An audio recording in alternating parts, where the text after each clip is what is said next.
Hi friends, welcome back to ಅಂದಿಸಾಂತ್ YouTube channel. Yes, ಇವತ್ತು ಸತ್ಯನಾರಾಯಣ ಸ್ವಾಮಿ ಪೂಜೆ ಇರೋದ್ರಿಂದ ಎಲ್ಲ ಬೇಗ 5 o'clockಗೆ ಎದ್ದಿದ್ವಿ. 5 o'clockಗೆ ಎದ್ದು ಎಲ್ಲ ಒಂದೊಂದು ಕೆಲಸ ಮಾಡ್ಕೊತಾ ಇದ್ದರೆ ಟೈಮ್ ಹೋಗೋದೇ ಗೊತ್ತಾಗಲ್ಲ ಫ್ರೆಂಡ್ಸ್. ಯಾಕಪ್ಪ ಅಂತ ಅಂದರೆ ರಾತ್ರಿ ನಾವು ಗಣಪತಿ ಹೋಮ ಸುದರ್ಶನ ಹೋಮದಲ್ಲಿನೇ ಟೈಮ್ ಆಗಿಬಿಟ್ಟಿತ್ತು. ರಾತ್ರಿ ನಾವು ಮಲ್ಕೊಂಡಾಗಲೇ 1 o'clock 2 o'clock ಅನ್ಸುತ್ತೆ. ಅದಾದಮೇಲೆ ನೆಕ್ಸ್ಟು ನಾವು ಬೇಗ ಎದ್ದೇಳಬೇಕಂದ್ರೆ ಸ್ವಲ್ಪ ಕಷ್ಟ ಆಗ್ತಾಯಿತ್ತು. ಇನ್ನೇನು ಮಾಡೋದು, ಪೂಜೆ ಮಾಡಲೇಬೇಕಲ್ಲ ಅಂತ ಹೇಳ್ಬಿಟ್ಟು ಬೇಗ ಎಲ್ಲರೂ ಒಬ್ಬೊಬ್ಬರಾಗಿ ಎದ್ದು ರೆಡಿ ಆಗ್ತಾಯಿದ್ವಿ. ಆ್ಯಂಡ್ ಅಷ್ಟೊತ್ತಿಗೆ ಪುರೋಹಿತರು ಕೂಡ ಬಂದುಬಿಟ್ಟಿದ್ರು. ಅವರು ಎಲ್ಲ ರೆಡಿ ಮಾಡ್ಕೊತಾಯಿದ್ರು. ನಾವು ನೆನ್ನೆ ಸ್ವಲ್ಪ ಟಯರ್ಡ್ ಆಗಿದ್ದೀವಿ, ಸ್ವಲ್ಪ ನಿಧಾನಕ್ಕೆ ರೆಡಿ ಮಾಡಿ ಅಂತ ಹೇಳ್ತಾಯಿದ್ವಿ. ಇವರು ನನ್ನ ತಮ್ಮನ ಫ್ರೆಂಡ್ ಆಗಿರೋದ್ರಿಂದ ಸ್ವಲ್ಪ ನಮಗೆ ಹೆಲ್ಪ್ ಆಗೋ ಥರ ಇದು ಮಾಡ್ತಾಯಿದ್ರು. ಎಸ್, ಆಮೇಲೆ ಅವರು ರೆಡಿ ಮಾಡ್ಕೊತಾಯಿದ್ರು. ನಾವು ಒಬ್ಬೊಬ್ಬರಾಗಿ ಬೇಗ ರೆಡಿ ಆಗ್ತಾಯಿದ್ವಿ. ಯಾಕಂದರೆ ಒಂದೊಂದು ಕೆಲಸ ಮಾಡ್ಕೊತಾ ಹೋಗ್ತಾಯಿದ್ರೆ ಎಷ್ಟು ಕೆಲಸ ಮಾಡಿದ್ರು ಟೈಮೇ ಸಾಲೋದಿಲ್ಲ ಫ್ರೆಂಡ್ಸ್. ಅದಂತೂ ಸಿಕ್ಕಾಬಟ್ಟೆ ಟೈಮ್ ಓಡ್ತಾನೆ ಇತ್ತು. ಯಾಕಪ್ಪ ಅಂತಂದರೆ ಈ ವರ್ಷ ಏನು ಟೈಮ್ ಹೋಗ್ತಾಯಿತ್ತು ಅಂತಲೇ ಗೊತ್ತಿಲ್ಲ. ಆ್ಯಂಡ್ ಇದು ನಾವು ಡಿಸೆಂಬರ್ ಎಂಡಲ್ಲಿ ಕೂಡ ಮಾಡಿಸಿರೋದು ನಾವು ಈ ಪೂಜೆನ. ಹಾಗಾಗಿ ಟೈಮ್ ಹೋಗೋದೇ ಗೊತ್ತಾಗ್ತಾ ಇರಲಿಲ್ಲ.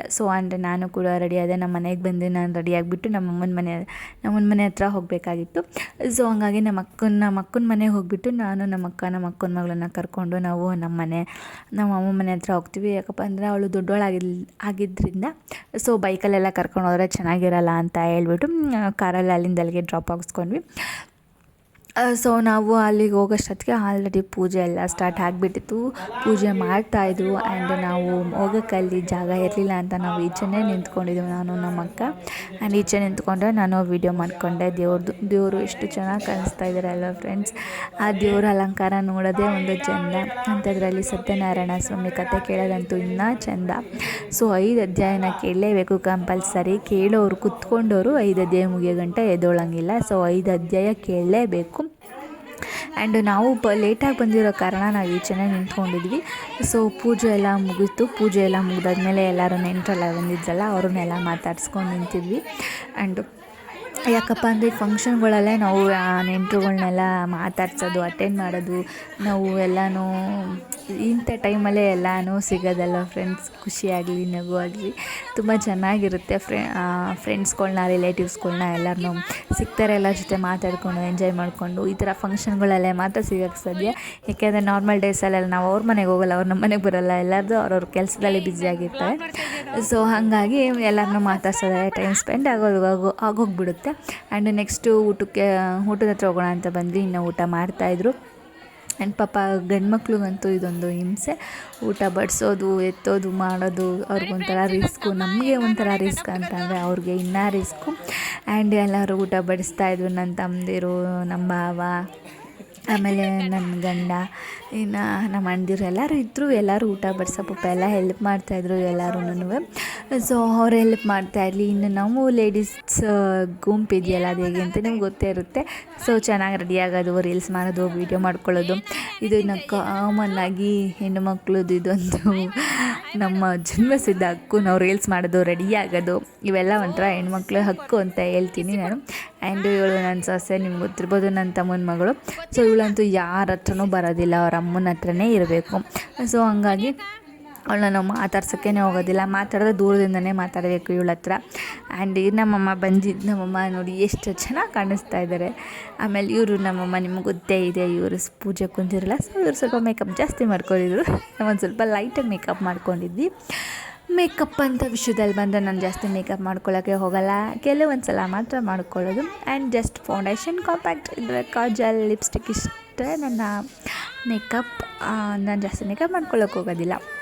ಆ್ಯಂಡ್ ಎಲ್ಲರೂ ವೀಡಿಯೋ ಮಾಡ್ಕೊತ, ಎಲ್ಲರೂ ಮಾತಾಡ್ತಾ, ಎಲ್ಲ ಫೋಟೋ ಹೊಡ್ಕೊತ ಇನ್ನು ನೆಕ್ಸ್ಟ್ ನಾವು ಊಟಕ್ಕೆ ಕಾರ್ಯಕ್ರಮಕ್ಕೆ ಹೋಗ್ತೀವಿ. ಊಟ ಏನೇನು ಮಾಡಿಸಿದ್ರು ಅಂತ ನೀವು ನೋಡಿ.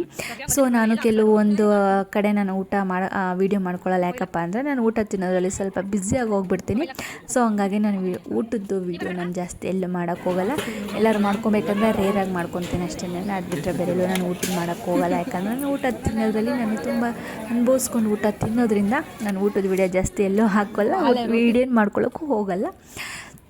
ನೆಕ್ಸ್ಟ್ ಊಟ ಮುಗಿಸಿ ಇನ್ನೇನು ಮನೆ ಕೆಲಸ ಇದ್ದೇ ಇರುತ್ತೆ.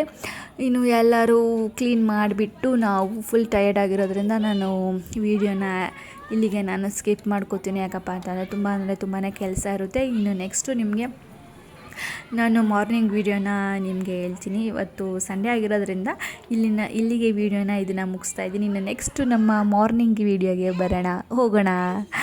ಎಸ್, ಇನ್ನು ನೆಕ್ಸ್ಟ್ ಮಾರ್ನಿಂಗ್ ವೀಡಿಯೋಗೆ ಬಂದ್ವಿ. ಸೊ ಇವಾಗ ನೋಡಿದ್ರೆ 6 o'clock ಟೈಮು. ಅಂದರೆ ಎಲ್ಲರೂ ಅಲ್ಲೇ ಇದ್ವಲ್ಲ, ಎಲ್ಲ ನಾವು ತುಂಬ ಚಳಿ ಇರೋದ್ರಿಂದ ಸೊ ನಾವು ನಮ್ಮ ಮನೆ ಒಳಗಡೆ ದೇವ್ರು ಇರೋದ್ರಿಂದ ಈಚೆ ಕಡೆ ನಾವು ಫುಲ್ಲು ಪೆಂಡಲ್ ಥರ ಹಾಕ್ಕೊಂಬಿಟ್ಟು ಎಲ್ಲ ಕ್ಲೋಸ್ ಮಾಡ್ಕೊಂಬಿಟ್ಟಿದ್ವಿ, ತುಂಬ ಗಾಳಿ ಬೀಸುತ್ತೆ ಅಂತ ಹೇಳ್ಬಿಟ್ಟು. ಸೊ ಅವಾಗ ತಾನೇ ಎಲ್ಲರೂ ಎದ್ದಿದ್ದು, ಎಲ್ಲರಿಗೂ ಕಾಫಿ ಎಲ್ಲ ಮಾಡಿಕೊಟ್ಬಿಟ್ಟು ಆ್ಯಂಡ್ ನೆಕ್ಸ್ಟು ನೀನು ಕಾರ್ಯಕ್ರಮ ಇರುತ್ತೆ, ದೇವ್ರು ಕಳಿಸ್ಕೊಡ್ಬೇಕು ನಾವು. ಸೊ ಹಾಗಾಗಿ ನಾವು ಎಲ್ಲ ಬೇಗ ಮುಗಿಸ್ಕೊಳ್ಳೋಣ ಅಂತ ಹೇಳಿದ್ವಿ. ಸೊ ಇನ್ನೇನು ಮಾಡಿದೆ, ಎಲ್ಲ ನೆಂಟರೆಲ್ಲ ಇದ್ರಲ್ಲ ಅಂತ ಹೇಳ್ಬಿಟ್ಟು ಅಡುಗೆ ಎಲ್ಲ ಮಾಡೋಣ ಅಂತ ಹೇಳ್ಬಿಟ್ಟು ನಾವು ಫಸ್ಟು ನಾವು ನಾಷ್ಟ ಮಾಡ್ಕೊಳ್ಳೋಣ. ನಾಷ್ಟ ಆದಮೇಲೆ ಅಡುಗೆ ಮಾಡೋಣ ಅಂತ ಅಂದ್ಬಿಟ್ಟು ತಿಂಡಿಗೆ ಏನಾರು ಒಂದು ಮಾಡ್ಕೊಂಡು ತಿಂದ್ವಿ. ಆ್ಯಂಡ್ ಇವಾಗ ತಾನೇ ಎಲ್ಲರೂ ಎದ್ದೊಳ್ತಾಯಿದ್ರು. ಸೊ ಬೇಗ ಟೈಮ್ ಆಗಿಬಿಡುತ್ತೆ, ನಮ್ಮ ಮಕ್ಕಳು ಸ್ಕೂಲ್ಗೆಲ್ಲ ಕಳಿಸೋಬೇಕಲ್ಲ ಅಂತ ಹೇಳ್ಬಿಟ್ಟು ಬೇಗ ಎಲ್ಲ ಮಾಡೋಣ ಅಂತ ನಾವು ಬೇಗನೆ ಬೆಳಗ್ಗೆನೇ ಇದ್ವಿ. ಸೊ ನಾನು ನನ್ನ ತಮ್ಮ ಚಳಿಲಿ ತುಂಬ ಚಳಿ ಆಗ್ತಾಯಿತ್ತು. ಸೊ ಅದಕ್ಕೆ ನಾನು ಶಾಲ್ ಹೊಸ್ಕೊಂಡೆ ಕೂತ್ಕೊಂಡ್ಬಿಟ್ಟಿದ್ದೆ. ಆ್ಯಂಡ್ ವಡೆ ನೆಂಟರೆಲ್ಲ ಇರೋದ್ರಿಂದ ವಡೆ ಮಾಡೋಣ ಅಂತ ಹೇಳ್ಬಿಟ್ಟು ವಡೆ ಪಾಯಸ ಮಾಡ್ತಾಯಿದ್ವಿ. ಸೊ ಹಂಗೆ ಇದು ಆಲ್ಮೋಸ್ಟ್ ಮಧ್ಯಾಹ್ನ ಆಗಿತ್ತು.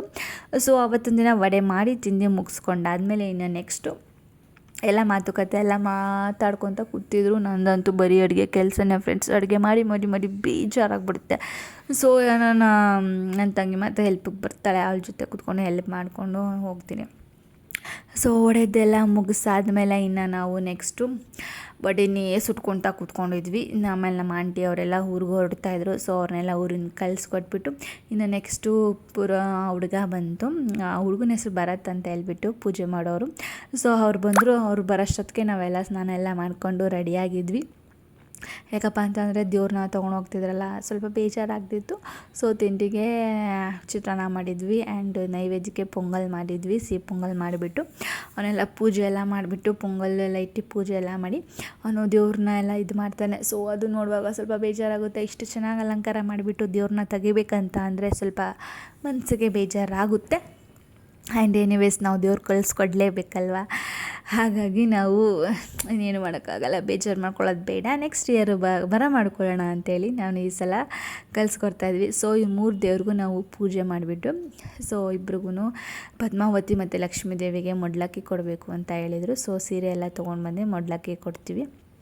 ಯಾಕಂತ ಅಂದರೆ ಅವರಿಬ್ಬರು ಮುತ್ತೈದೆ ಆಗಿರೋದ್ರಿಂದ ಸೊ ಮೊಡ್ಲಕ್ಕಿ ಕೊಟ್ಟು ಅವ್ರನ್ನ ಕಳಿಸ್ಕೊಡ್ಬೇಕು ಅಂತ ಹೇಳ್ತಾ ಮೊಡ್ಲಕ್ಕಿ ಕಟ್ಕೊಡ್ತಾಯಿದ್ದೀವಿ. ಸೊ ಈ ವರ್ಷದ ಪೂಜೆ ಎಲ್ಲ ಯಾರ್ಯಾರಿಗೆ ಇಷ್ಟ ಆಯಿತು ಸೊ ದಯವಿಟ್ಟು ಲೈಕ್, ಶೇರು, ಕಮೆಂಟ್ ಮಾಡಿ. ನಿಮಗೆ ವಿಡಿಯೋ ಬೋರ್ ಆಗದೆ ಇರೋ ಥರ ನಾನು ಮಾತಾಡಿದ್ದೀನಿ ಅಂತ ಅಂದ್ಕೊತೀನಿ.